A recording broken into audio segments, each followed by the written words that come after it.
कौन करेगा? चलिए, अगर कितना आप सतर्क रहते हैं, कितनी देर बने रहते हैं, ये तो सवाल है ही, लेकिन कितना मीडिएशन की कोशिश कौन देश करेगा, ये भी सवाल है। दुबई में एक के बाद एक लगातार कई धमाके हुए हैं और बड़ी जानकारी आपको दे रहे हैं।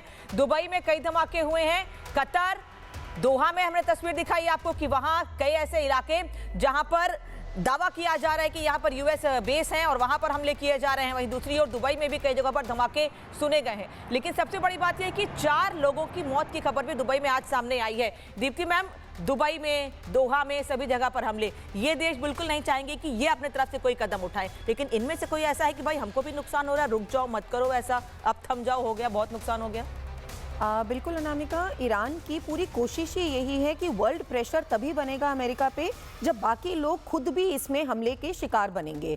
तो इसी के चलते वो देखिए, अमेरिका पे तो वो उसकी इतनी लॉन्ग रेंज मिसाइल्स ही नहीं है कि वो अमेरिका पे सीधा हमला बोल सके, तो उसके पास सीधे वही कंट्रीज बचती हैं जिन पे अमेरिका के बेसेस हैं और जो कंट्री रेसिप्रोकेशन में अमेरिका पे दबाव भी बना सकती हैं कि भैया आप थम जाओ। आप जैसे आप मीडिएशन की बात कर रहे थे, Oman is the only country जिसने कंडेम किया है। हालांकि वो अमेरिका की बहुत अच्छी, उनके साथ बहुत अच्छे संबंध हैं, लेकिन ओमान ने इस चीज का कंडेम किया है। बाकी किसी और फ्रेंडली कंट्री ने अमेरिका को नहीं कंडेम किया है, ना कहा है कि ये हमले नहीं होने चाहिए थे, लेकिन ओमान ने कहा है और ओमान आज भी यही मेंटेन कर रहा है कि मुझे मध्यस्थता करने दीजिए या आप अपने आप आके टेबल पे बैठिए। इस चीज को इसके मिसाइल्स के थ्रू नहीं, इसको आप नेगोशिएशन के थ्रू सॉल्व करने की कोशिश कीजिए। तो ये हमले हो ही इसलिए रहे हैं कि दबाव अमेरिका पे जितना बन सके, जितने उसके अलाइज और जितने उसके बेसिस अटैक होंगे, उतना दबाव बाकी कंट्रीज अमेरिका पे बनाती दिखेंगी। बिल्कुल, एक और बड़ी जानकारी इस वक्त मिल रही है, एक और बड़ी खबर इस वक्त मिल रही है, वो भी इस वक्त हम आपको बताते हैं। ईरानी हमले में एक इजरायली शख्स की मौत की खबर इस वक्त मिल रही है।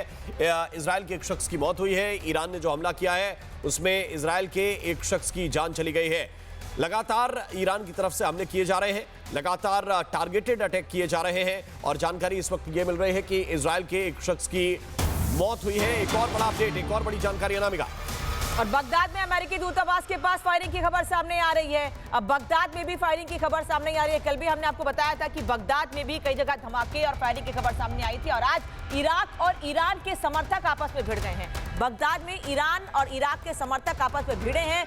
तो ये तस्वीर भी आप देख लीजिए इस वक्त कि समर्थकों के बीच झड़प हुई है। जो लोग इराक को समर्थन दे रहे हैं, इराक की बात कह रहे हैं, जो लोग ईरान को गलत बता रहे हैं, जो लोग ईरान के इराक में रहते हैं, उनके बीच झड़प की, उनके बीच फायरिंग की खबर सामने आई है। लेकिन नुकसान इसमें कितना हुआ है अभी इसका पता नहीं चल पाया है। बगदाद में अमेरिका का विरोध हो रहा है और इसको लेकर ये प्रदर्शन किए जा रहा है जिस बीच फायरिंग हुई है। और ये अपने आप में काफी बड़ी खबर है। बगदाद में अमेरिकी दूतावास के पास फायरिंग हुई है। प्रदर्शन के दौरान ये फायरिंग हुई है। ईरान के 18 प्रांतों में इजरायल का अटैक अभी जारी है, यानी इजरायल और अमेरिका अभी थमने वाले नहीं हैं। उनका केवल ये मकसद नहीं था कि खामेनेई की मौत हो, इसके अलावा भी कई और मकसद हैं जिनको वो पूरा कर रहे हैं अपने लक्ष्यों को। 18 रीजन्स में, 18 प्रांतों में इजरायल का ताबड़तोड़ अटैक अभी भी जारी है। संभलने का मौका नहीं देना चाहते।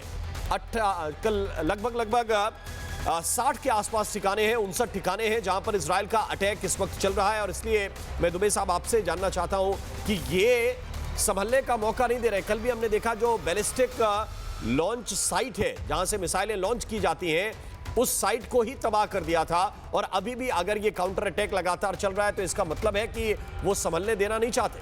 देखिए, बड़ा वाजिब सा मुद्दा है कि अगर आप पिछला 12 दिन का लड़ाई देख लीजिए तो ये अमेरिका और इजराइल इस बार रीग्रुप होकर के फुली प्रिपेयर्ड होके आया है और अमेरिका अभी कोई थर्ड चांस नहीं लेगा।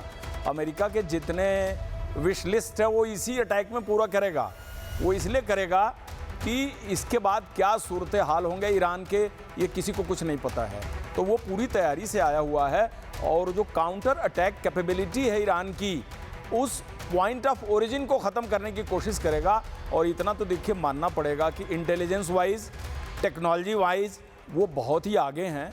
और जिस तरह से उन्होंने देश के टॉप लीडरशिप को टारगेट किया है, मिलिट्री लीडरशिप को मारा है, ऊपर से करीब 10 से 15 टॉप डिसीजन मेकर्स चले गए हैं, उसका सीधा अर्थ ये है कि अमेरिका और इजराइल पिन पॉइंट इन्फॉर्मेशन से इक्विप है। तो वो तो कार्रवाई वो करेगा और काउंटर अटैक की क्षमता को डाउन करने की कोशिश करेगा। लेकिन सवाल वही फिर वो आता है कि फाइनल ऑब्जेक्टिव वो पूरा कैसे करेगा। जो फाइनल ऑब्जेक्टिव है वो रिजीम चेंज, और वो एक बड़ा काम है। रिजीम चेंज सिर्फ विश से नहीं हो सकता, सिर्फ अपने ट्विटर और भाषण से ईरान की पब्लिक को कनेक्ट करके, इमोशनली अराउज करके कि we are the saviour, we are the only president की जो आपको ऐसा ऑफर दे रहा है, सिर्फ इतने अनाउंसमेंट से भर से नहीं हो जाएगा। ये मुद्दा मुझे लगता है काफ़ी सीरियस है, और अभी इस शताब्दी का तो मुझे ये काफ़ी क्रिटिकल वारफेयर लग रहा है, और ये थोड़ा खींचेगा। ये दुबे साहब आप कह रहे हैं कि ठीक है मुश्किल है, लेकिन हर जगह क्या होता है कि जैसे एक सरकार है तो उसका एक विरोधी दल भी है, और विरोधी लोग हर जगह सक्रिय होते हैं।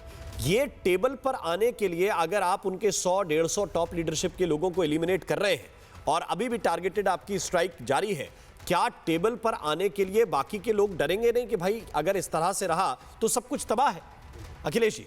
तो अभी आप देखिए, अमेरिका की जो अगर पास्ट में देखें और कहते हैं कि हमें पास्ट से लेसन, जैसे वियतनाम में जो अमेरिका ने बूट ऑन ग्राउंड किया था वो बुरी तरह फेल हुआ, अफगानिस्तान में फेल हुआ। तो एक बात बिल्कुल क्लियर है कि अमेरिकन फौजें और इजराइल फौज यहाँ पे बूट्स ऑन ग्राउंड नहीं आएंगे। जो सारे अटैक चलेंगे वो मिसाइल और एयरक्राफ्ट के थ्रू चलेंगे।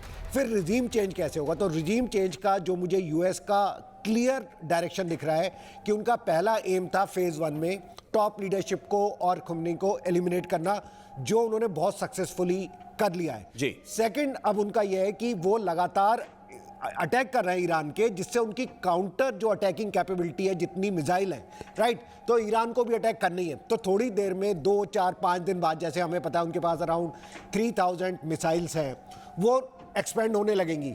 उस समय उनके अलावा उनके पास चांस नहीं बचेगा कि निगोशिएटिंग टेबल पे आना। और जो थर्ड चीज़ है जो इंटरनली, और मैं आपको बताऊं जिस पे बहुत काम चल रहा होगा, जो मीडिया में और पब्लिक में नहीं है, कि इंटरनल जो एलिमेंट्स हैं जो आज तक खुमनाई के अगेंस्ट थे, अपोजिशन पार्टी थी, रजा पहलवी थे, उन सबको सामने लाना और एक फ्रंट तैयार करना जो बोलेगा कि हम ईरान को बचाएंगे और we will transform the Iran. बिल्कुल।